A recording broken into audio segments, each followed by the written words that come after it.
नमस्कार, स्वागत है आपका संसद टीवी पर। मैं हूं मनोज वर्मा। विपक्ष को जनता की भूख की चिंता नहीं, कहा प्रधानमंत्री जी ने। विपक्ष ने देश को निराशा के सिवा कुछ नहीं दिया। प्रधानमंत्री का चुन चुनकर विपक्ष पर पलटवार। जिनके भाई खाते बिगड़े हुए वो हमसे हिसाब मांग रहे हैं, कहा प्रधानमंत्री नरेंद्र मोदी जी ने। मोदी सरकार के खिलाफ अविश्वास प्रस्ताव गिरा। प्रधानमंत्री के भाषण के दौरान विपक्ष ने किया वॉकआउट।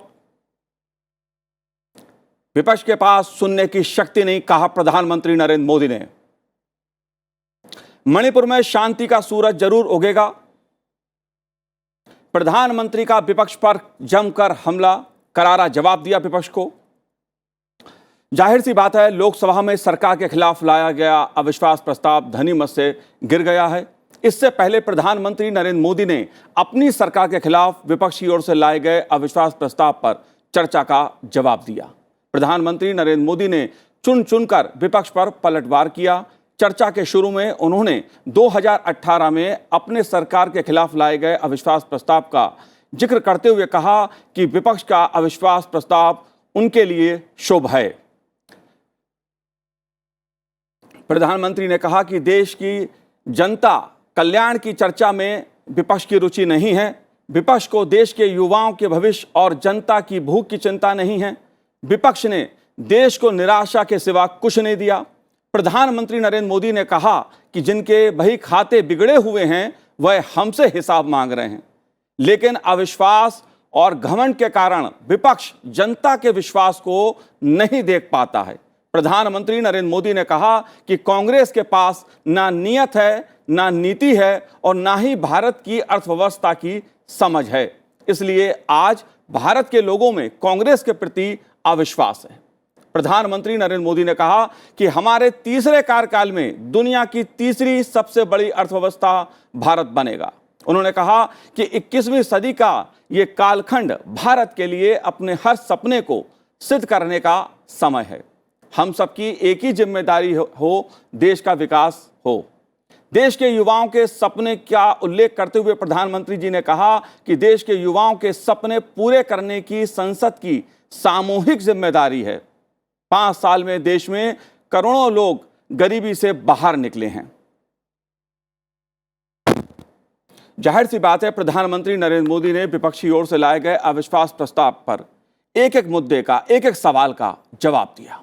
उन्होंने अविश्वास प्रस्ताव पर चर्चा का जवाब देते हुए प्रधानमंत्री नरेंद्र मोदी ने कहा कि विपक्ष का अविश्वास प्रस्ताव भगवान का एक तरह से उनके लिए, उनकी सरकार के लिए आशीर्वाद है। उन्होंने कहा कि 2018 में भी ईश्वर का आशीर्वाद था।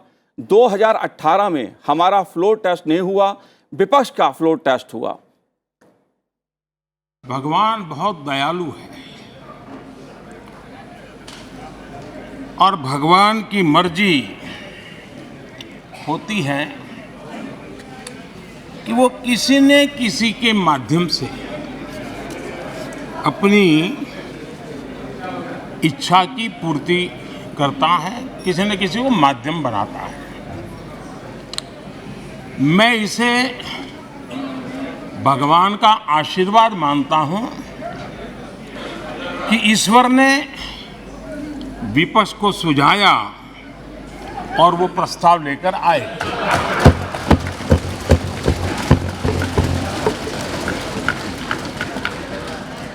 2018 में भी ये ईश्वर का ही आदेश था, जब विपक्ष के मेरे साथी अविश्वास प्रस्ताव लेकर के आए थे। उस समय भी मैंने कहा था कि अविश्वास प्रस्ताव हमारी सरकार का फ्लोर टेस्ट नहीं है। मैंने उस दिन कहा था, बल्कि ये उन्हीं का फ्लोर टेस्ट है। ये मैंने उस दिन भी कहा और हुआ भी वही। जब मतदान हुआ तो विपक्ष के पास जितने वोट थे उतने वोट भी वो जमा नहीं कर पाए थे। जब हम सब जनता के पास गए तो जनता ने भी पूरी ताकत के साथ इनके लिए नो कॉन्फिडेंस घोषित कर दिया और चुनाव में एनडीए को भी ज्यादा सीटें मिली और भाजपा को भी ज्यादा सीटें मिली। यानी एक तरह से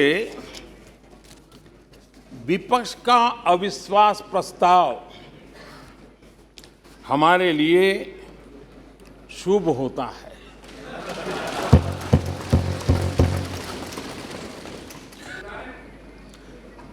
विपक्ष के प्रस्ताव पर यहां 3 दिनों से अलग अलग विषयों पर काफी चर्चा हुई है। अच्छा होता कि सत्र की शुरुआत के बाद से ही विपक्ष ने गंभीरता के साथ सदन की कार्यवाही में हिस्सा लिया होता। बीते दिनों इसी सदन ने और हमारे दोनों सदन ने Jan Vishwas bill, mediation bill, dental commission bill, आदिवासियों के लिए जुड़े हुए bill, digital data protection bill, national research foundation bill, coastal aquaculture से जुड़ा बिल, ऐसे कई महत्वपूर्ण बिल यहाँ पारित किए और ये ऐसे बिल थे जो हमारे फिशरमैन के हक के लिए थे और उसका सबसे ज्यादा लाभ केरल को होना था और केरल के सांसदों से ज्यादा अपेक्षा थी कि ऐसे बिल पर तो अच्छे ढंग से हिस्सा लेते, लेकिन राजनीति उन पर ऐसी हावी हो चुकी है कि उनको फिशरमैन की चिंता नहीं है। यहां नेशनल रिसर्च फाउंडेशन का बिल था, देश की युवा शक्ति के आशा आकांक्षाओं के लिए एक नई दिशा देने वाला बिल था। हिंदुस्तान को एक साइंस पावर के रूप में भारत कैसे उभरे, वैसी एक दीर्घ दृष्टि के साथ सोचा गया था। उससे भी आपका इतराज। डिजिटल डाटा प्रोटेक्शन बिल, ये बिल अपने आप में देश के युवाओं के जज्बे में जिस बात आज प्रमुखता से है उससे जुड़ा हुआ था। प्रधानमंत्री जी ने कई मुद्दों को उठाया। प्रधानमंत्री नरेंद्र मोदी ने विपक्ष पर कड़ा प्रहार करते हुए आरोप लगाया कि विपक्ष को ना तो गांव की चिंता है और ना गरीबों की। विपक्ष ने जनता के साथ विश्वासघात किया है। कई ऐसे बिल थे जो गांव के लिए, गरीब के लिए, दलित के लिए, पिछड़ों के लिए, आदिवासी के लिए, उनके कल्याण की चर्चा करने के लिए थे, उनके भविष्य के साथ जुड़े हुए थे। लेकिन इसमें इन्हें कोई रुचि नहीं है। देश की जनता ने जिस काम के लिए उनको यहां भेजा है, उस जनता का भी विश्वासघात किया गया है। विपक्ष के कुछ दलों के लिए उनके आचरण से, उनके व्यवहार से उन्होंने सिद्ध कर दिया है कि देश से ज्यादा उनके लिए दल है, देश से बड़ा दल है, देश से पहले प्राथमिकता दल है। मैं समझता हूं आपको गरीब के भूख की चिंता नहीं है, सत्ता की भूख, यही आपके दिमाग पे सवार है। आपको देश के युवाओं के भविष्य की परवाह नहीं है, आपको अपने राजनीतिक भविष्य की चिंता है। आप झूठे एक दिन सदन चलने भी दिया, किस काम के लिए?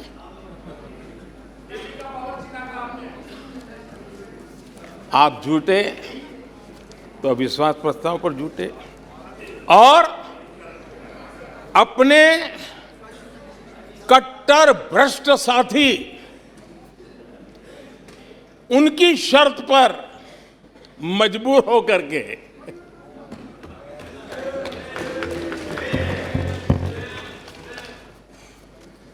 और इस अविश्वास पर प्रस्ताव पर भी आपने कैसी चर्चा की?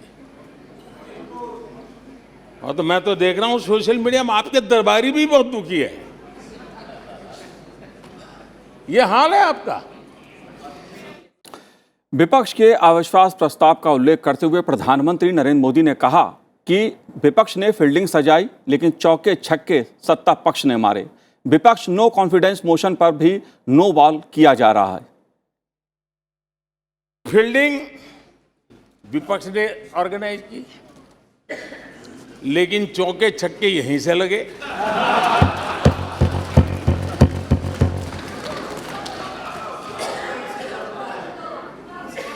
और विपक्ष नो कॉन्फिडेंस मोशन पे नो बॉल नो बॉल पर ही करता आगे चलता जा रहा है।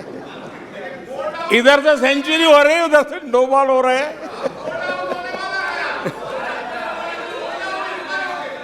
अध्यक्ष जी, मैं हमारे विपक्ष के साथियों से यही कहूंगा कि आप तैयारी करके क्यों नहीं आते जी? थोड़ी मेहनत कीजिए। और मैंने 5 साल दिया आपको मेहनत करने के लिए। 18 में कहा था कि 23 में आप आना, जरूर आना। 5 साल भी नहीं कर पाए आप लोग। क्या हाल है आप लोगों का? विपक्ष के हमारे साथियों को दिखास की, छपास की बहुत इच्छा रहती हो, पर स्वाभाविक है। लेकिन आप ये मत भूलिए कि देश भी आपको देख रहा है। आपके एक एक शब्द को देश गौर से सुन रहा है। लेकिन हर बार देश को आपने निराशा के सिवाय कुछ नहीं दिया है।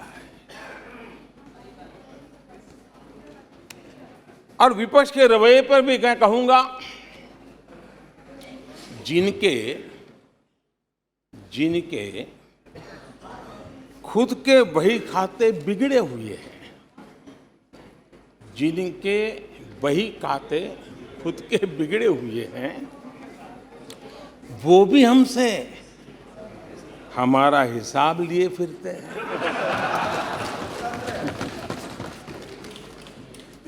प्रधानमंत्री नरेंद्र मोदी ने कांग्रेस नेता अधीर रंजन पर चुटकी ली।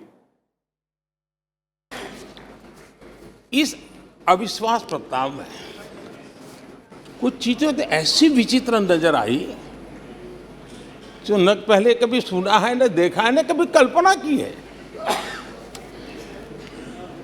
सबसे बड़े विपक्षी दल के नेता को बोलने की सूची में नाम ही नहीं था। और पिछले उदाहरण देखिए आप। 1999 में वाजपेयी सरकार के खिलाफ अविश्वास प्रस्ताव आया। शरद पवार साहब उस समय नेतृत्व कर रहे थे। उन्होंने डिबेट का नेतृत्व किया। 2003 में अटल जी की सरकार थी। सोनिया जी विपक्ष की नेता थी। उन्होंने लीड ली। उन्होंने विस्तार से अविश्वास प्रस्ताव रखा। 2018 में खड़गे जी थे विपक्ष के नेता। उन्होंने प्रोमिनेंटली विषय को आगे बढ़ाया। लेकिन इस बार अधीर बाबू को क्या हाल हो गया? उनकी पार्टी ने उन्हें बोलने का मौका नहीं दिया। ये तो कल अमित भाई ने बहुत जिम्मेवारी के साथ कहा कि भाई अच्छा नहीं लग रहा है, और आपकी उदारता थी कि उनका समय समाप्त हो गया था तो भी आपने उनको आज मौका दिया। लेकिन गुड़ का गोबर कैसे करना, उसमें ये माहिर है। प्रधानमंत्री नरेंद्र मोदी ने कहा कि यह समय भारत के लिए सपने पूरे करने का अवसर है। ये कालखंड सबके लिए अहम है, महत्वपूर्ण है। आइए सुनते हैं उन्होंने क्या कहा। किसी भी देश के जीवन में, इतिहास में एक समय ऐसा आता है जब वो पुरानी बंदिशों को तोड़ करके एक नई ऊर्जा के साथ, नए उमंग के साथ, नए सपनों के साथ, नए संकल्प के साथ आगे बढ़ने के लिए कदम उठा लेता है। 21वीं सदी का ये कालखंड, और मैं बड़ी गंभीरता से इस पवित्र लोकतंत्र के मंदिर में बोल रहा हूं और लंबे अनुभव के बाद बोल रहा हूं कि ये कालखंड, सदी का ये वो कालखंड है जो भारत के लिए हर सपने सिद्ध करने का अवसर हमारे चरण में। और हम सब ऐसे टाइम पीरियड में हैं, चाहे हम हैं, चाहे आप हैं, देश के कोटि कोटि जन है, ये टाइम पीरियड बहुत अहम है, बड़ा महत्वपूर्ण है बदलते हुए विश्व में। और मैं इन शब्दों को भी बड़े विश्वास से कहना चाहता हूं कि ये कालखंड जो घड़ेगा उसका प्रभाव इस देश पर आने वाले 1000 साल तक रहने वाला है। 140 करोड़ देशवासियों का पुरुषार्थ इस कालखंड में अपने पराक्रम से, अपने पुरुषार्थ से, अपनी शक्ति से, अपने सामर्थ्य से जो करेगा वो आने वाले 1000 साल की मजबूत नींव रखने वाला है। और इसलिए इस कालखंड में हम सबका बहुत बड़ा दायित्व है, बहुत बड़ी जिम्मेवारी है हमारी। और ऐसे समय हम सबका एक ही फोकस होना चाहिए, देश का विकास, देश के लोगों के सपनों को पूरा करने का संकल्प, और उस संकल्प को सिद्धि तक ले जाने के लिए जी जान से जुट जाना, यही समय की मांग है। प्रधानमंत्री नरेंद्र मोदी ने कहा कि 2014 में जनता ने 30 साल बाद पूर्ण बहुमत की सरकार बनाई। 2019 में भी जनता ने हमें मौका दिया। उन्होंने कहा कि जनता जानती है कि उनके सपने कौन पूरे करेगा। हमने युवाओं को खुले आसमान में उड़ने का मौका दिया है। 2014 में 30 साल के बाद देश की जनता ने पूर्ण बहुमत की सरकार बनाई और 2019 में भी उस ट्रैक रिकॉर्ड को देख करके उनके सपनों को संजोने का सामर्थ्य कहां है, उनके संकल्पों को सिद्ध करने की ताकत कहां पड़ी है, वो देश भली भांति पहचान गया। और इसीलिए 2019 में फिर एक बार हम सबको सेवा करने का मौका दिया और अधिक मजबूती के साथ दिया। आदरणीय अध्यक्ष जी, इस सदन में बैठे हुए प्रत्येक व्यक्ति की जिम्मेदारी है कि वो भारत के युवाओं के सपनों को, उनकी महत्वाकांक्षाओं को, उनकी आशा अपेक्षा के मुताबिक वो जो काम करना चाहता है उसके लिए हम अवसर दें। सरकार में रहते हुए हमने भी इस दायित्व को निभाने का भरपूर प्रयास किया है। हमने भारत के युवाओं को घोटालों से रहित सरकार दी है।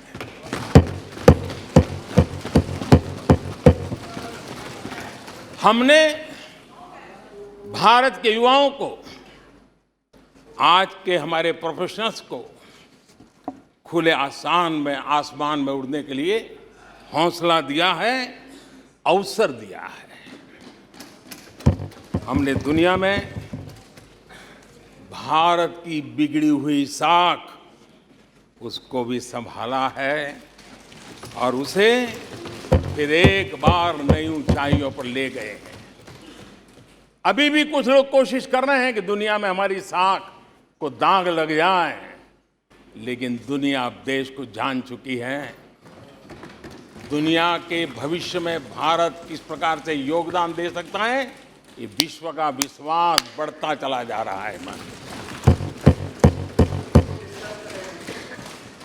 और इस दौरान हमारे विपक्ष के साथियों ने क्या किया? जब इतनी सानुकूल वातावरण, चारों तरफ संभावनाएं ही संभावनाएं, इन्होंने अविश्वास के प्रस्ताव की आड़ में जनता के आत्मविश्वास को तोड़ने की विफल कोशिश की है। आज भारत के युवा रिकॉर्ड संख्या में नए स्टार्टअप लेकर के दुनिया को चकित कर रहे हैं। आज भारत में रिकॉर्ड विदेशी निवेश आ रहा है। आज भारत का एक्सपोर्ट नई बुलंदी को छू रहा है। आज भारत की कोई भी अच्छी बात ये सुन नहीं सकते। प्रधानमंत्री नरेंद्र मोदी ने चर्चा का जवाब देते हुए कहा कि देश में गरीबी तेजी से घट रही है। करोड़ों लोग गरीबी रेखा से बाहर आए हैं। आईएमएफ ने भारत की तारीफ की है। आइए सुनते हैं उन्होंने क्या कहा। आज गरीब के दिल में अपने सपने पूरा करने का भरोसा पैदा हुआ है।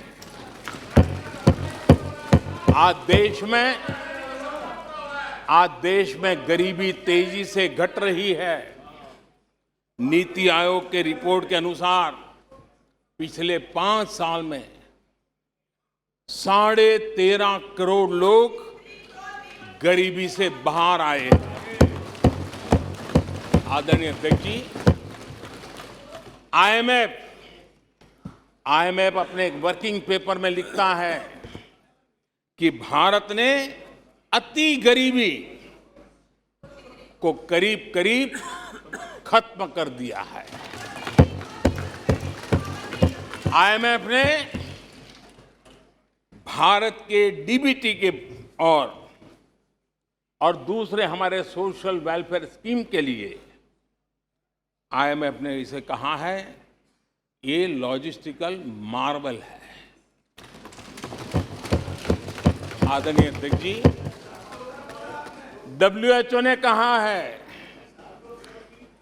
आदरणीय अध्यक्ष जी, वर्ल्ड हेल्थ ऑर्गेनाइजेशन ने कहा है कि जल जीवन मिशन के जरिए भारत में 4 लाख लोगों की जान बच रही है। ये 4 लाख कौन है? मेरे गरीब, पीड़ित, शोषित, वंचित परिवारों के मेरे स्वजन है।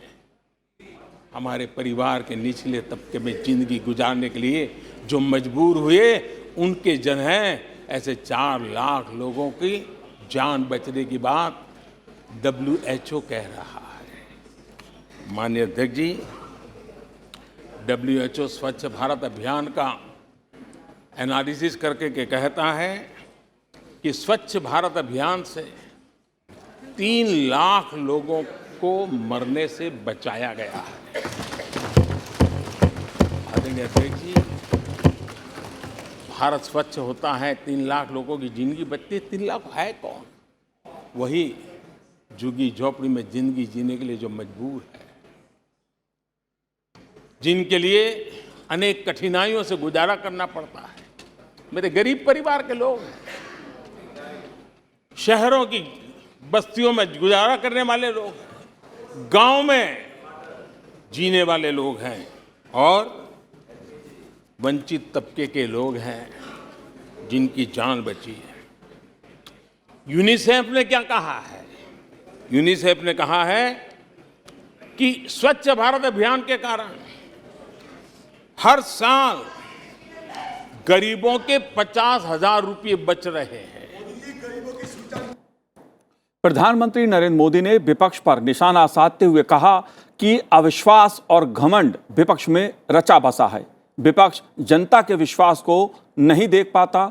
देश का चारों तरफ मंगल हो रहा है। आइए सुनते हैं उन्होंने क्या कहा।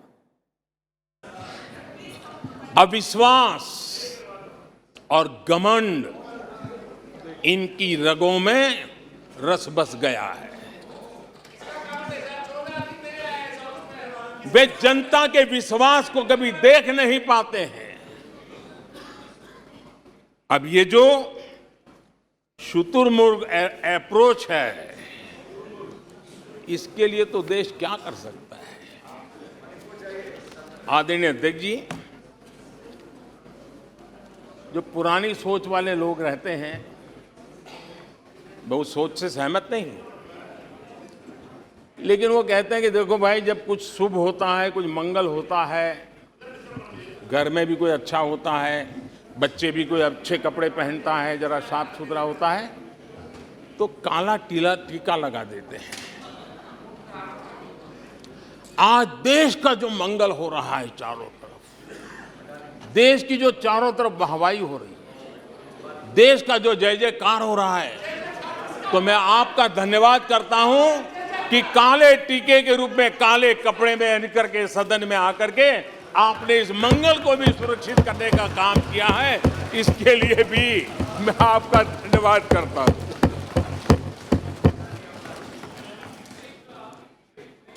आदरणीय अध्यक्ष जी,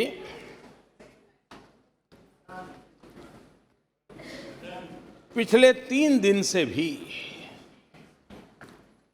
हमारे विपक्ष के साथियों ने जी भर करके, डिक्शनरी खोल खोल करके जितने अपशब्द मिलते हैं ले आए हैं, जितने अपशब्दों का उपयोग कर सकते हैं भरपूर, पता नहीं कहां कहां से ले आते हैं। लेकिन अच्छा है, थोड़ा मन का गुबार उनका निकल गया होगा, थोड़ा मन हल्का हुआ होगा, इतने अपशब्द बोल लिए हैं तो। और वैसे तो ये लोग मुझे दिन रात कोसते रहते हैं, उनकी ये फितरत है। और उनके लिए तो सबसे प्रिय नारा क्या है? मोदी तेरी कब्र खुदेगी। मोदी तेरी कब्र खुदेगी। मोदी तेरी कब्र खुदेगी, ये इनकी पसंदीदा नारा है। लेकिन मेरे लिए इनकी ये गालियां, ये अपशब्द, ये अलोकतांत्रिक भाषा, मैं उसका भी टॉनिक बना देता हूं।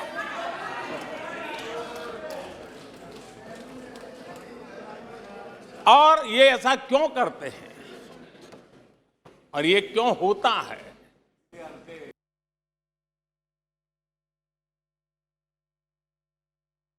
देश के भविष्य पर पक्का विश्वास हो गया है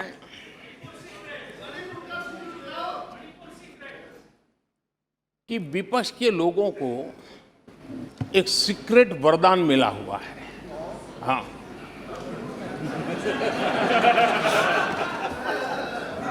सीक्रेट वरदान मिला हुआ है जी।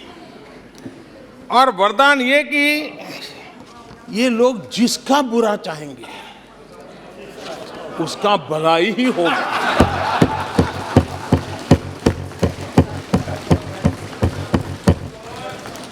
एक उदाहरण तो आप देखिए, मौजूद है। 20 साल हो गए, क्या कुछ नहीं हुआ, क्या कुछ नहीं किया गया, लेकिन भलाई होता गया। तो आपको बड़ा सीक्रेट वरदान है जी। और मैं 3 उदाहरण से ये सीक्रेट वरदान को सिद्ध कर सकता हूं जी। आपको ध्यान होगा कि इन लोगों ने कहा था बैंकिंग सेक्टर के लिए, बैंकिंग सेक्टर डूब जाएगा, बैंकिंग सेक्टर तबाह हो जाएगा, देश खत्म हो जाएगा, देश बर्बाद हो जाएगा, न जाने क्या क्या कहा था। और बड़े बड़े विद्वानों को विदेशों से ले आते थे, उनसे कहलवाते थे ताकि उनकी बात कोई न माने तो शायद उनकी मान ले। हमारे बैंकों की सेहत को लेकर के भांति भांति की निराशा, अफवाह फैलाने का काम इन्होंने पुरजोश किया। और जब इन्होंने बुरा चाहा बैंकों का, तो हुआ क्या? हमारी public sector banks net profit 2 गुने से ज्यादा हो गया। इन लोगों ने फोन बैंकिंग घोटाले की बात, इसके कारण देश को एनपीए के गंभीर संकट में डुबो दिया था। बीते दिनों की बात हो रही है, लेकिन आज जो उन्होंने एनपीए का अंबर लगा के गए थे, उसको भी पार कर करके हम एक नई ताकत के साथ निकल चुके हैं। और आज सुबह निर्मला जी ने विस्तार से बताया है कि कितना प्रॉफिट हुआ है। दूसरा उदाहरण, हमारे डिफेंस के हेलीकॉप्टर बनाने वाली सरकारी कंपनी HAL,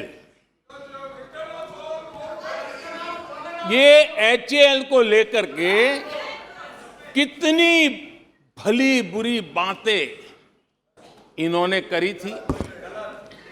क्या कुछ नहीं कहा गया था HAL के लिए, और इसका दुनिया पे बहुत नुकसान करने वाली भाषा का प्रयोग किया गया था। और HAL तबाह हो गया है, HAL खत्म हो गया है। भारत की डिफेंस इंडस्ट्री खत्म हो चुकी है। ऐसा न जाने क्या क्या कहा गया था HAL के लिए। इतना ही नहीं, जैसे आजकल खेतों में जाकर के वीडियो शूट होता है, मालूम है ना? हाँ? खेतों में जाकर के वीडियो शूट होता है, हाँ।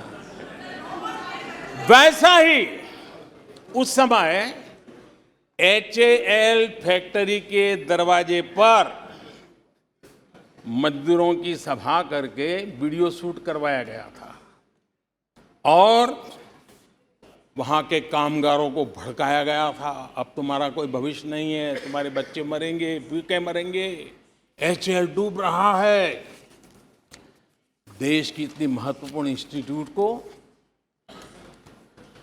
इतना बुरा चाहा, इतना बुरा चाहा, इतना बुरा कहा कि वो सीक्रेट आज HAL सफलता की नई बुलंदियों को छू रहा है।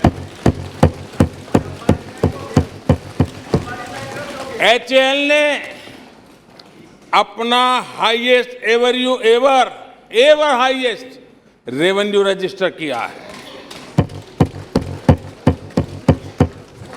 इनके जी भर करके गंभीर आरोप के बावजूद भी वहां के कामदारों को, वहां के कर्मचारियों को उकसाने की भरपूर कोशिश के बावजूद भी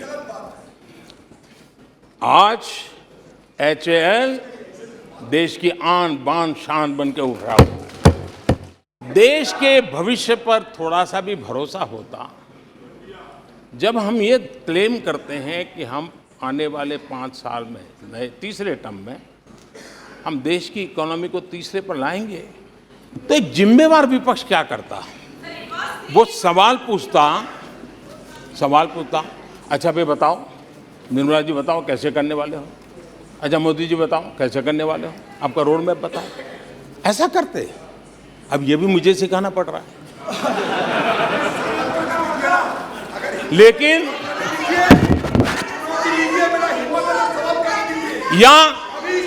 या वो कुछ सुझाव दे सकते थे, ये कुछ सुझाव दे सकते थे, या फिर कहते हम चुनाव में जनता के बीच जाकर के बताएंगे कि ये तीसरे की बात करते हैं, हम तो 1 नंबर पे लेके आएंगे, और ऐसे ऐसे लेके कुछ तो करते यार। लेकिन हमारे विपक्ष की त्रासदी ये है, और उनके राजनीतिक विमर्श पर गौर कीजिए। कांग्रेस के लोग क्या कह रहे हैं? अब देखिए कितना कल्पना दारिद्र्य है। इतने सालों तक सत्ता में रहने के बाद भी क्या अनुभवताहीन बातें सुनने को मिल रही है जी। क्या कहते हैं ये कहते हैं इस लक्ष्य तक पहुंचने कुछ करने की जरूरत नहीं, ऐसे ही होने वाला है तीसरे नंबर पे। बताओ, मुझे लगता है कि इसी सोच के कारण वो सोते रहे इतने सालों तक, तो अपने आप होने वाला है।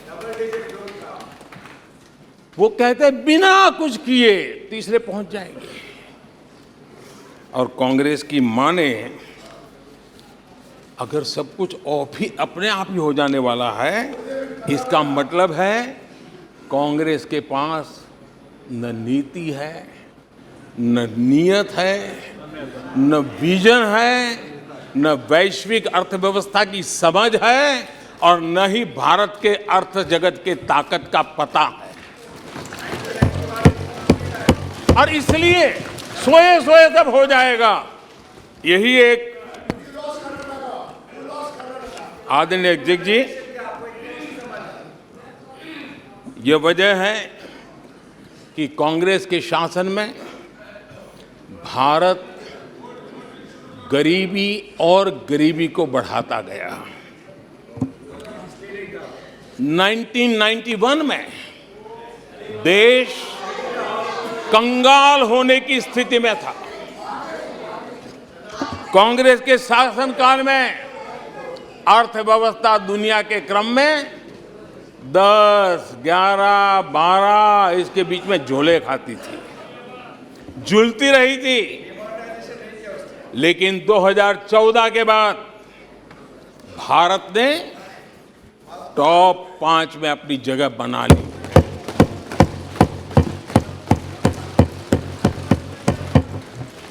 कांग्रेस के लोगों को लगता होगा कि ये कोई जादू से लकड़ी से हुआ है, लेकिन मैं आज सदन को बताना चाहता हूं माननीय अध्यक्ष,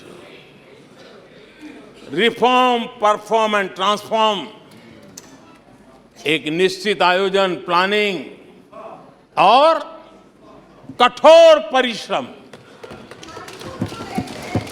की पराकाष्ठा। प्रधानमंत्री नरेंद्र मोदी ने मणिपुर हिंसा को लेकर विपक्ष द्वारा लाए गए अविश्वास प्रस्ताव पर चर्चा का जवाब दिया। उन्होंने विपक्ष द्वारा उठाए गए एक एक मुद्दे का सदन में जवाब दिया। प्रधानमंत्री नरेंद्र मोदी ने दो टूक शब्दों में कहा कि मणिपुर में शांति का सूरज जरूर उगेगा। दोषियों को कड़ी से कड़ी सजा दिलाने के लिए केंद्र और राज्य सरकार भरपूर प्रयास कर रही हैं। जब मणिपुर में वो एक समय था, हर नीति के उग्रवादी संगठनों की मर्जी से चलती थी, वो कहे वो होता था। और उस समय सरकार किसकी सरकार थी? सुस्ता नहीं। सरकारी दफ्तर में महात्मा गांधी की फोटो नहीं नीति के जाती थी। सरकार किसकी थी? जब आजाद हिंद फौज के संग्रहालय पर नेताजी सुभाष चंद्र बोस की प्रतिमा पर बम फेंका गया, तब प्रधानमंत्री नरेंद्र मोदी ने इस मौके पर विपक्षी दलों पर जमकर निशाना साधा। उन्होंने कहा कांग्रेस कई मौकों पर गैर जिम्मेदाराना रवैया अख्तियार करती है। आइए सुनते हैं उन्होंने क्या कहा। भारत के लोगों का कांग्रेस के प्रति नो कॉन्फिडेंस का भाव बहुत गहरा है। कांग्रेस के प्रति नो कॉन्फिडेंस का भाव बहुत गहरा है भारत के लोगों में। कांग्रेस अपने घमंड से इतनी चूर हो गई है, इतनी भर गई है कि उसको जमीन दिखाई तक देती नहीं है। आदरणीय अध्यक्ष जी, देश के कई हिस्सों में कांग्रेस को जीत दर्ज करने में अनेक दशक लग गए हैं। तमिलनाडु में कांग्रेस की आखिरी बार 1962 में जीत हुई थी। 61 वर्षों से तमिलनाडु के लोग कह रहे हैं कांग्रेस नो कॉन्फिडेंस। तमिलनाडु के लोग कह रहे हैं कांग्रेस। पश्चिम बंगाल में उन्हें आखिरी बार जीत 1972 में मिली थी। पश्चिम बंगाल के लोग 51 सालों से कह रहे हैं कांग्रेस कांग्रेस। उत्तर प्रदेश और बिहार और गुजरात कांग्रेस आखिरी 1985 में जीती थी। पिछले 38 वर्षों से वहां के लोगों ने कांग्रेस को कहा है, वहां के लोगों ने कांग्रेस को कहा है।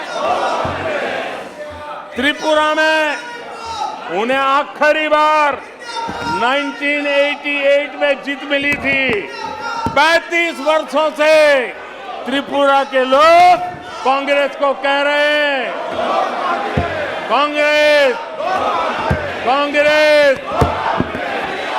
ओडिशा में कांग्रेस को आखिरी बार 1995 में जीत नसीब हुई थी। यानी ओडिशा में भी 28 वर्षों से कांग्रेस को एक ही जवाब दे रहा है। उड़ीसा कह रहा है नो कॉन्फिडेंस कांग्रेस। माननीय प्रधानमंत्री जी, नागालैंड में सभा की अनुमति हो तो सभा की कार्रवाई इस विषय की समाप्ति तक बढ़ाई जाती है। माननीय सदस्यगण, मैंने पहले भी आग्रह किया था कि नारेबाजी नहीं करेंगे और आप सबने सहमति दी थी। नारेबाजी नहीं करेंगे, न इधर से करेंगे ना उधर से करेंगे, नहीं करेंगे दोनों तरफ से नारेबाजी। नो, इधर से भी नहीं करेंगे उधर से भी नारेबाजी। प्लीज, आपने खुद ने व्यवस्था दी थी, नारेबाजी नहीं करेंगे सदन में, नहीं करने किधर से भी नहीं करेंगे। माननीय प्रधानमंत्री जी,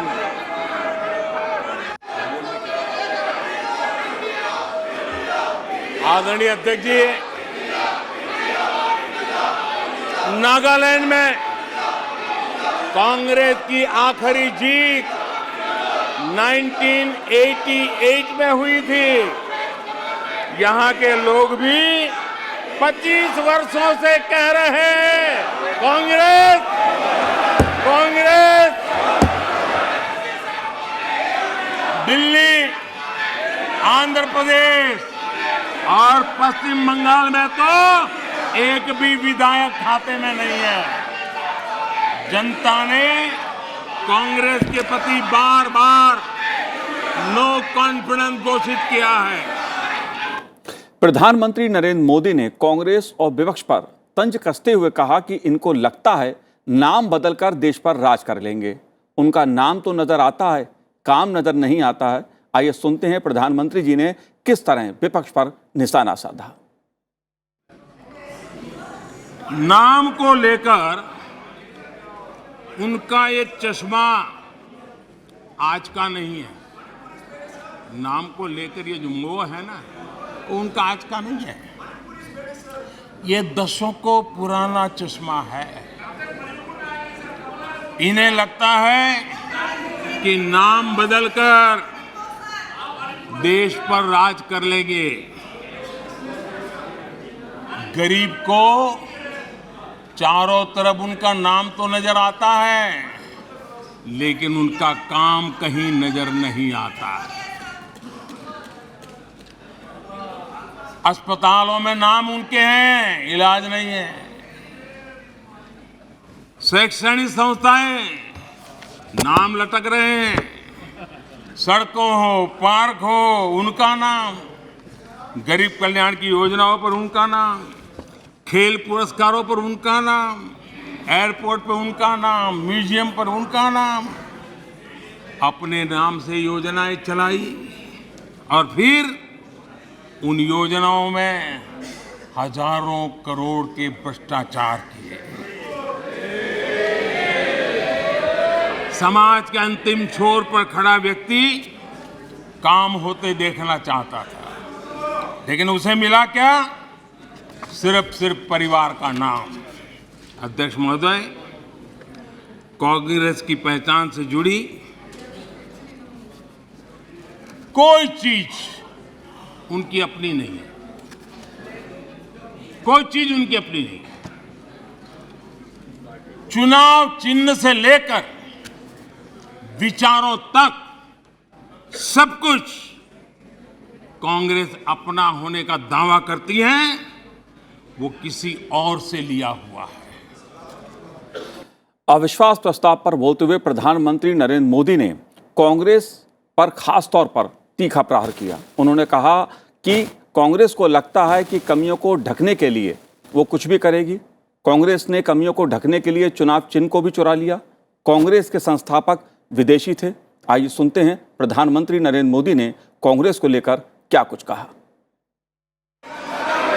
अपनी कमियों को ढकने के लिए चुनाव चिन्ह और विचारों को भी चुरा लिया। फिर भी जो बदलाव हुए हैं उसमें पार्टी का घमंड ही दिखता है। ये भी दिखता है कि 2014 से वो किस तरह डिनायल के मोड में है। पार्टी के संस्थापक कौन?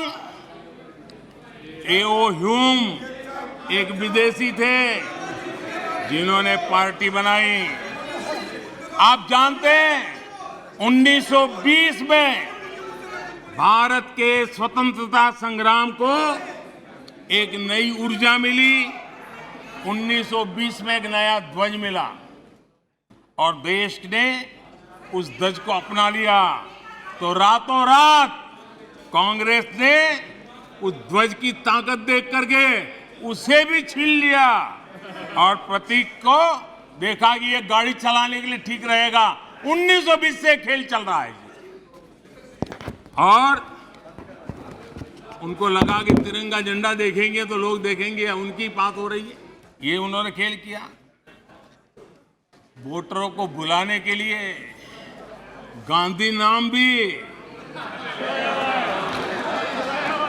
हर बार वो भी चुरा लिया।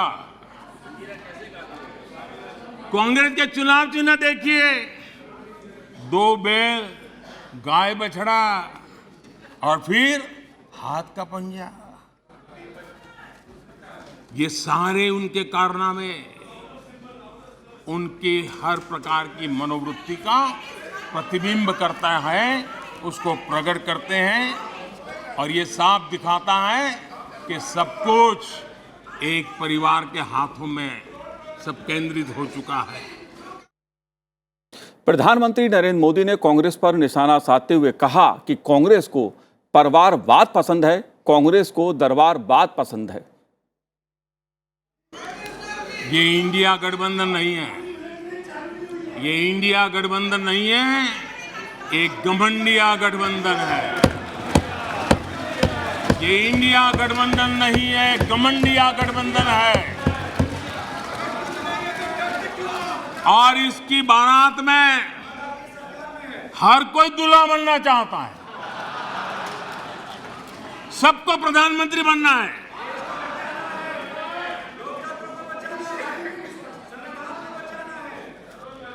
आदरणीय अध्यक्ष जी, इस गठबंधन ने यह भी नहीं सोचा है कि किस राज्य में आपके साथ, आप किसके साथ कहां पहुंचे हैं। पश्चिम बंगाल में आप टीएमसी और कम्युनिस्ट पार्टी के खिलाफ है और दिल्ली में एक साथ है। और अधीर बाबू 1991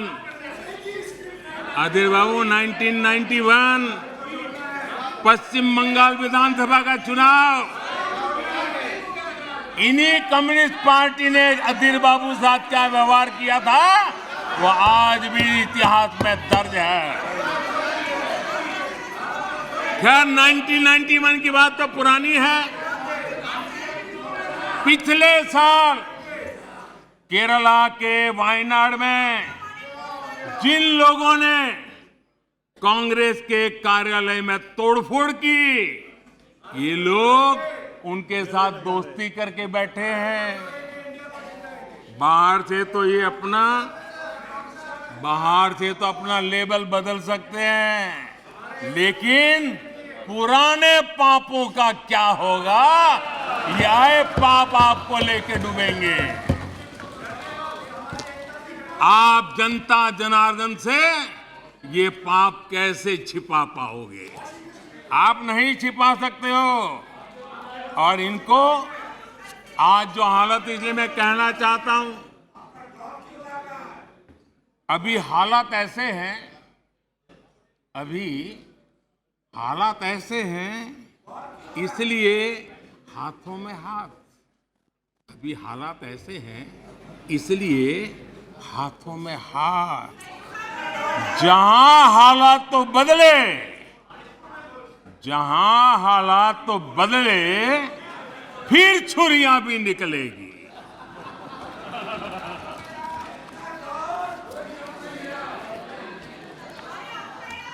आदरणीय अध्यक्ष जी,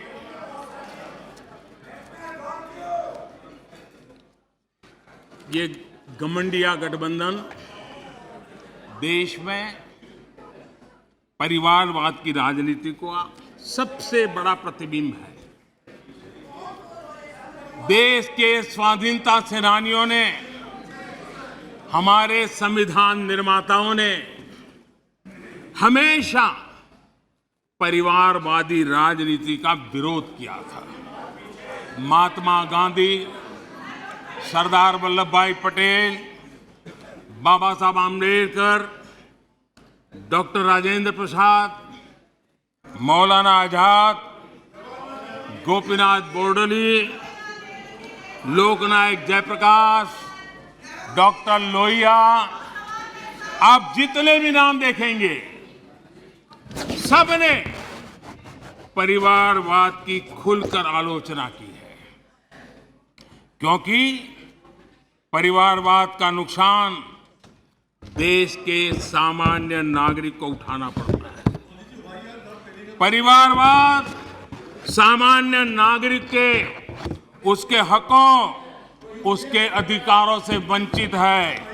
इसलिए इन विभूतियों ने हमेशा इस देश पर बात जोर दिया था कि देश को परिवार, नाम और पैसे पर आधारित व्यवस्था से हटना ही होगा। लेकिन कांग्रेस को हमेशा ये बात पसंद नहीं आई। आदरणीय अध्यक्ष जी, हमने हमेशा परिवारवाद का विरोध करने वालों का हमने बराबर देखा है कि उसके प्रति उनकी कैसी नफरत की भावना है। कांग्रेस को परिवारवाद पसंद है, कांग्रेस को दरबारवाद पसंद है, जहां बड़े लोग, उनकी बेटे बेटियां भी बड़े पदों पर काबिज हो। जो परिवार से बाहर है, उनके लिए भी यही है कि जब तक आप इस महफिल में दरबारी नहीं बनोगे तो आपका भी कोई भविष्य नहीं है। यही उनकी कार्यशैली रही है। प्रधानमंत्री नरेंद्र मोदी ने मणिपुर हिंसा को लेकर संसद में अपनी बात रखी। विपक्ष द्वारा लाए गए अविश्वास प्रस्ताव पर चर्चा का जवाब दिया, विपक्ष के एक एक मुद्दे का उत्तर दिया। प्रधानमंत्री नरेंद्र मोदी ने दो टूक शब्दों में कहा कि मणिपुर में शांति का सूरज जरूर उगेगा, दोषियों को कड़ी से कड़ी सजा दिलाने के लिए केंद्र और राज्य सरकार भरपूर प्रयास कर रही है। जब मणिपुर में वो एक समय था, हर व्यवस्था उग्रवादी संगठनों की मर्जी से चलती थी, वो कहे वो होता था। और उस समय सरकार किसकी थी मणिपुर में? किसकी सरकार थी? जब सरकारी दफ्तरों में महात्मा गांधी की फोटो नहीं लगाने दी जाती थी, तब सरकार किसकी थी? जब मोइरांग में आजाद हिंद फौज के संग्रहालय पर नेताजी सुभाष चंद्र बोस की प्रतिमा पर बम फेंका गया, तब मणिपुर में सरकार किसकी थी? तब मणिपुर में सरकार किसकी थी? आदरणीय अध्यक्ष जी, जब मणिपुर में स्कूलों में राष्ट्रगान नहीं होने देंगे ये निर्णय किए जाते थे, तब मणिपुर में सरकार किसकी थी? जब एक अभियान चला था, अभियान चला करके लाइब्रेरी में रखी गई किताबों को जलाने का, ये देश का अमूल्य ज्ञान की विरासत को जलाते समय सरकार किसकी थी? जब मणिपुर में मंदिर की घंटी शाम को 4 बजे बंद हो जाती थी, ताले लग जाते थे, पूजा अर्चन करना बड़ा मुश्किल हो जाता था, सेना का पहरा लगाना पड़ता था, तब मणिपुर में सरकार किसकी थी? आदरणीय अध्यक्ष जी, जब इम्फाल के इस्कॉन मंदिर पे बम फेंककर श्रद्धालुओं की जान ले ली गई थी, तब मणिपुर में सरकार किसकी थी? जब अफसर, हाल देखिए, आईएएस आईपीएस अफसर, उनको अगर वहां पर काम करना है तो उनके तनख्वाह का एक हिस्सा उनको इन उग्रवादी लोगों को देना पड़ता था, तब जाकर के वो रह पाते थे, तब सरकार किसकी थी? आदरणीय अध्यक्ष जी, इनकी पीड़ा सिलेक्टिव है, इनकी संवेदनाएं सिलेक्टिव है, इनका सब बातचीत राजनीति से शुरू होती है और राजनीति से आगे बढ़ती है। वे राजनीति के दायरे से बाहर से न मानवता के लिए सोच सकते हैं, न देश के लिए सोच सकते हैं, न ही देश की इन कठिनाइयों के लिए सोच सकते हैं। उनको सिर्फ राजनीति के सिवा कुछ सूझता नहीं है। 2014 में 30 साल के बाद देश की जनता ने पूर्ण बहुमत की सरकार बनाई और 2019 में भी उस ट्रैक रिकॉर्ड को देख करके उनके सपनों को संजोने का सामर्थ्य कहां है, उनके संकल्पों को सिद्ध करने की ताकत कहां पड़ी है, वो देश भली भांति पहचान गया। और इसीलिए 2019 में फिर एक बार हम सबको सेवा करने का मौका दिया और अधिक मजबूती के साथ दिया। आदरणीय अध्यक्ष जी, इस सदन में बैठे हुए प्रत्येक व्यक्ति की जिम्मेदारी है कि वो भारत के युवाओं के सपनों को, उनकी महत्वाकांक्षाओं को, उनकी आशा अपेक्षा के मुताबिक वो जो काम करना चाहता है उसके लिए हम अवसर दें। सरकार में रहते हुए हमने भी इस दायित्व को निभाने का भरपूर प्रयास किया है। हमने भारत के युवाओं को घोटालों से रहित सरकार दी है।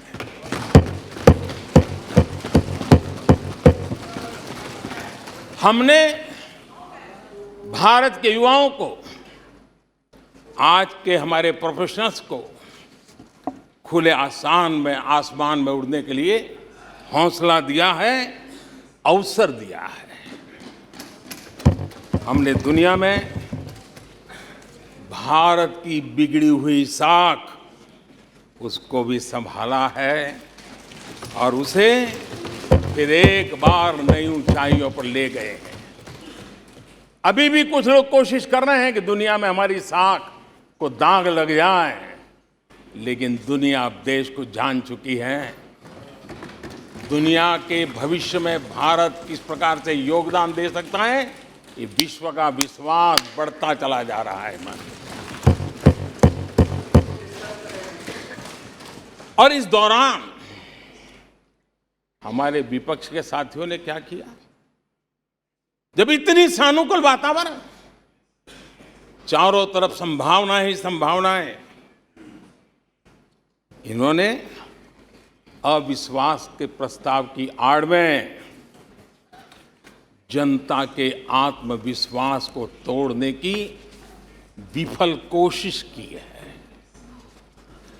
आज भारत के युवा रिकॉर्ड संख्या में नए स्टार्टअप लेकर के दुनिया को चकित कर रहे हैं। आज भारत में रिकॉर्ड विदेशी निवेश आ रहा है।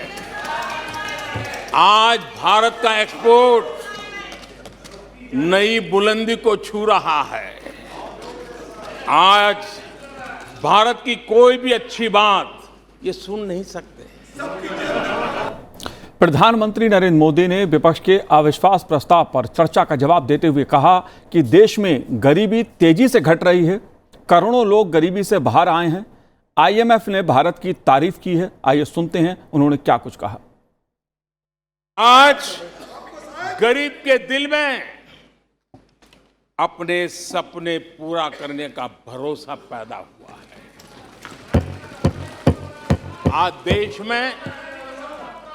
आज देश में गरीबी तेजी से घट रही है। नीति आयोग के रिपोर्ट के अनुसार पिछले 5 साल में 13.5 करोड़ लोग गरीबी से बाहर आए हैं। आदरणीय अध्यक्ष जी, आईएमएफ अपने एक वर्किंग पेपर में लिखता है कि भारत ने अति गरीबी को करीब करीब खत्म कर दिया है। आईएमएफ ने भारत के डीबीटी के और दूसरे हमारे सोशल वेलफेयर स्कीम के लिए आईएमएफ ने इसे कहा है, ये लॉजिस्टिकल मार्वल है। आदरणीय अध्यक्ष जी, WHO ने कहा है, आदरणीय अध्यक्ष जी, वर्ल्ड हेल्थ ऑर्गेनाइजेशन ने कहा है कि जल जीवन मिशन के जरिए भारत में 4 लाख लोगों की जान बच रही है। ये 4 लाख कौन है? तो मेरे गरीब, पीड़ित, शोषित, वंचित परिवारों के मेरे स्वजन है। हमारे परिवार के निचले तबके में जिंदगी गुजारने के लिए जो मजबूर हुए, उनके जन हैं। ऐसे 4 लाख लोगों की जान बचने की बात WHO कह रहा है। माननीय अध्यक्ष जी, WHO स्वच्छ भारत अभियान का एनालिसिस करके के कहता है कि स्वच्छ भारत अभियान से 3 लाख लोगों को मरने से बचाया गया है।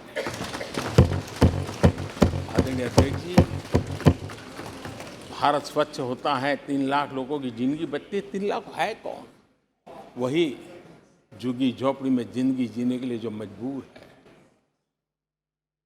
जिनके लिए अनेक कठिनाइयों से गुजारा करना पड़ता है। मेरे गरीब परिवार के लोग, शहरों की बस्तियों में गुजारा करने वाले लोग, गांव में जीने वाले लोग हैं और वंचित तबके के लोग हैं जिनकी जान बची है। यूनिसेफ ने क्या कहा है? यूनिसेफ ने कहा है कि स्वच्छ भारत अभियान के कारण हर साल गरीबों के 50,000 रुपये बच रहे हैं। प्रधानमंत्री नरेंद्र मोदी ने विपक्षी दलों पर जमकर निशाना साधा, खासतौर पर कांग्रेस पर। मेरा पक्का विश्वास हो गया है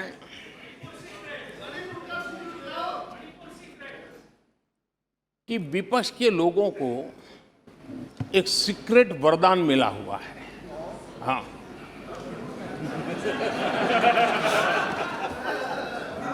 सीक्रेट वरदान मिला हुआ है जी। और वरदान ये कि ये लोग जिसका बुरा चाहेंगे उसका भलाई ही होगा।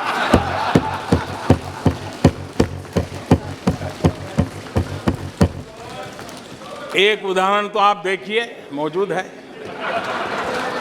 20 साल हो गए, क्या कुछ नहीं हुआ, क्या कुछ नहीं किया गया, लेकिन भलाई होता गया। तो आपको बड़ा सीक्रेट वरदान है जी, और मैं 3 उदाहरण से ये सीक्रेट वरदान को सिद्ध कर सकता हूं जी। आपको ध्यान होगा कि इन लोगों ने कहा था बैंकिंग सेक्टर के लिए, बैंकिंग सेक्टर डूब जाएगा, बैंकिंग सेक्टर तबाह हो जाएगा, देश खत्म हो जाएगा, देश बर्बाद हो जाएगा, न जाने क्या क्या कहा था। और बड़े बड़े विद्वानों को विदेशों से ले आते थे, उनसे कहलवाते थे, ताकि उनकी बात कोई न माने तो शायद उनकी मान ले। हमारे बैंकों की सेहत को लेकर के भांति भांति की निराशा, अफवाह फैलाने का काम इन्होंने पुरजोश किया। और जब इन्होंने बुरा चाहा बैंकों का, तो हुआ क्या? हमारी public sector banks net profit 2 गुने से ज्यादा हो गया। इन लोगों ने फोन बैंकिंग घोटाले की बात, इसके कारण देश को एनपीए के गंभीर संकट में डुबो दिया था। बीते दिनों की बात हो रही है, लेकिन आज जो उन्होंने एनपीए का अंबर लगा के गए थे, उसको भी पार कर करके हम एक नई ताकत के साथ निकल चुके हैं। और आज सुबह निर्मला जी ने विस्तार से बताया है कि कितना प्रॉफिट हुआ है। दूसरा उदाहरण, हमारे डिफेंस के हेलीकॉप्टर बनाने वाली सरकारी कंपनी HAL, ये HAL को लेकर के कितनी भली बुरी बातें इन्होंने करी थी। क्या कुछ नहीं कहा गया था HAL के लिए, और इसका दुनिया पे बहुत नुकसान करने वाली भाषा का प्रयोग किया गया था। और HAL तबाह हो गया है, HAL खत्म हो गया है, भारत की डिफेंस इंडस्ट्री खत्म हो चुकी है। ऐसा न जाने क्या क्या कहा गया था HAL के लिए।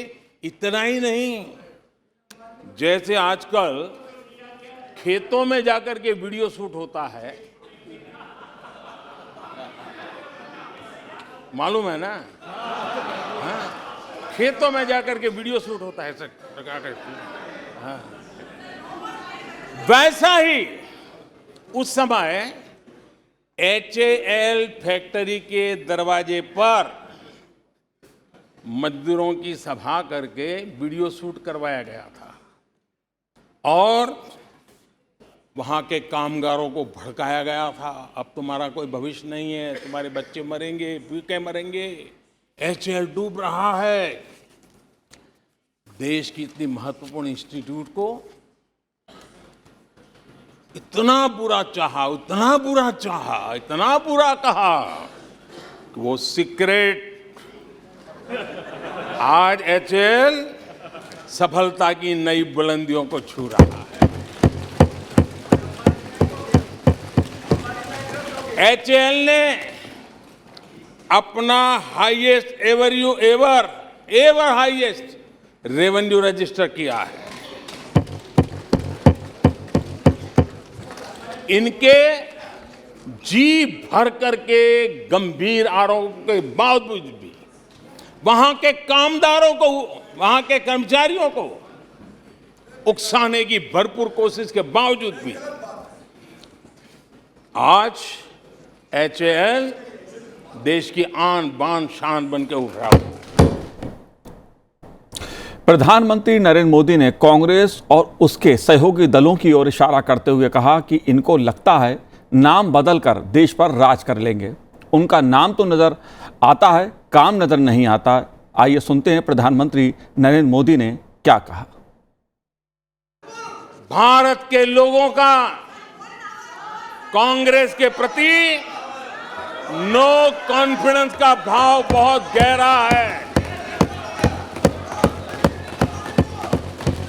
कांग्रेस के प्रति नो कॉन्फिडेंस का भाव बहुत गहरा है भारत के लोगों में। कांग्रेस अपने घमंड से इतनी चूर हो गई है, इतनी भर गई है कि उसको जमीन दिखाई तक देती नहीं है। आदरणीय अध्यक्ष जी,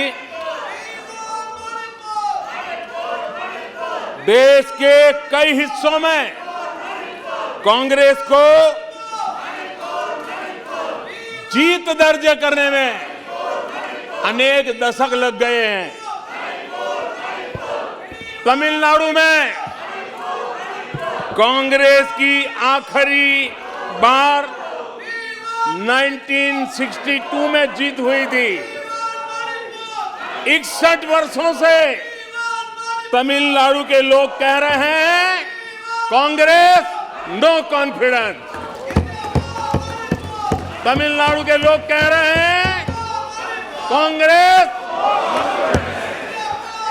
पश्चिम बंगाल में उन्हें आखिरी बार जीत 1972 में मिली थी। पश्चिम बंगाल के लोग 51 सालों से कह रहे हैं कांग्रेस कांग्रेस। उत्तर प्रदेश और बिहार और गुजरात कांग्रेस आखिरी 1985 में जीती थी। पिछले 38 वर्षों से वहां के लोगों ने कांग्रेस को कहा है, वहां के लोगों ने कांग्रेस को कहा है। त्रिपुरा में उन्हें आखिरी बार 1988 में जीत मिली थी।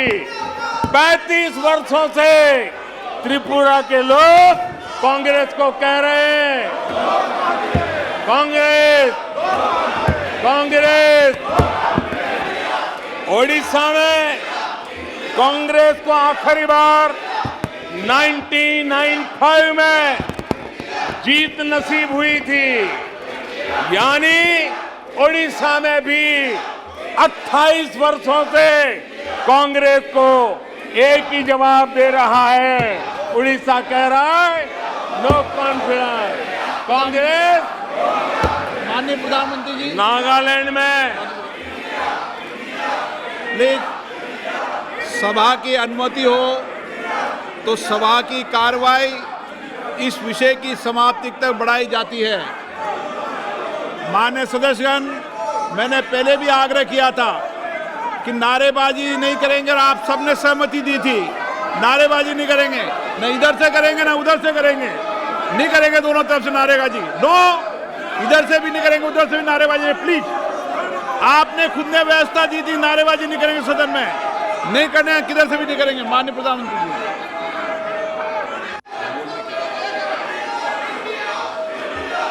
आदरणीय अध्यक्ष जी, नागालैंड में कांग्रेस की आखिरी जीत 1988 में हुई थी। यहां के लोग भी 25 वर्षों से कह रहे हैं कांग्रेस कांग्रेस। दिल्ली, आंध्र प्रदेश और पश्चिम बंगाल में तो एक भी विधायक खाते में नहीं है। जनता ने कांग्रेस के प्रति बार बार नो कॉन्फिडेंस घोषित किया है। संसद में अपने संबोधन में प्रधानमंत्री नरेंद्र मोदी ने कांग्रेस पर तीखा प्रहार किया। उन्होंने कहा कि अपनी कमियों को ढकने के लिए चुनाव चिन्ह को भी चुरा लिया। कांग्रेस के संस्थापक विदेशी थे। आइए सुनते हैं प्रधानमंत्री नरेंद्र मोदी ने और क्या कहा।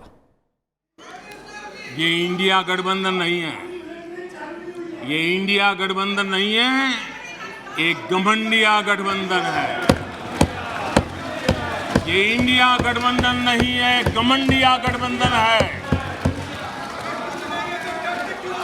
और इसकी बारात में हर कोई दूल्हा बनना चाहता है। सबको प्रधानमंत्री बनना है।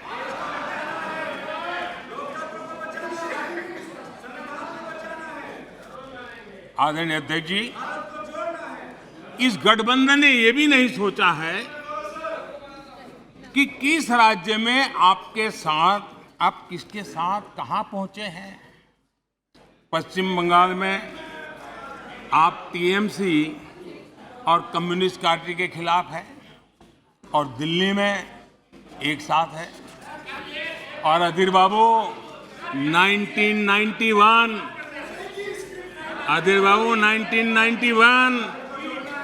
पश्चिम बंगाल विधानसभा का चुनाव इन्हीं कम्युनिस्ट पार्टी ने अधीर बाबू साथ क्या व्यवहार किया था वो आज भी इतिहास में दर्ज है। खैर 1991 की बात तो पुरानी है। पिछले साल केरला के वायनाड में जिन लोगों ने कांग्रेस के कार्यालय में तोड़फोड़ की, ये लोग उनके साथ दोस्ती करके बैठे हैं। बाहर से तो अपना लेबल बदल सकते हैं, लेकिन पुराने पापों का क्या होगा, ये आए पाप आपको लेके डूबेंगे। आप जनता जनार्दन से ये पाप कैसे छिपा पाओगे? आप नहीं छिपा सकते हो। और इनको आज जो हालत, इसलिए मैं कहना चाहता हूं, अभी हालात ऐसे हैं, इसलिए हाथों में हाथ। अभी हालात ऐसे हैं, इसलिए हाथों में हाथ। जहां हालात तो बदले, फिर छुरियां भी निकलेगी।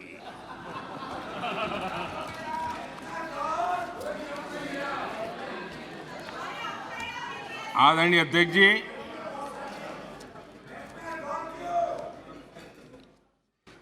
ये घमंडिया गठबंधन देश में परिवारवाद की राजनीति का सबसे बड़ा प्रतिबिंब है।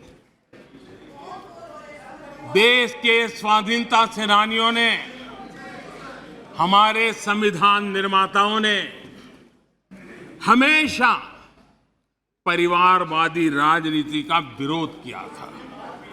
महात्मा गांधी, सरदार वल्लभ भाई पटेल, बाबा साहब आम्बेडकर, डॉक्टर राजेंद्र प्रसाद, मौलाना आजाद, गोपीनाथ बोरदोली, लोकनायक जयप्रकाश, डॉक्टर लोहिया, आप जितने भी नाम देखेंगे, सबने परिवारवाद की खुलकर आलोचना की है, क्योंकि परिवारवाद का नुकसान देश के सामान्य नागरिक को उठाना पड़ता है।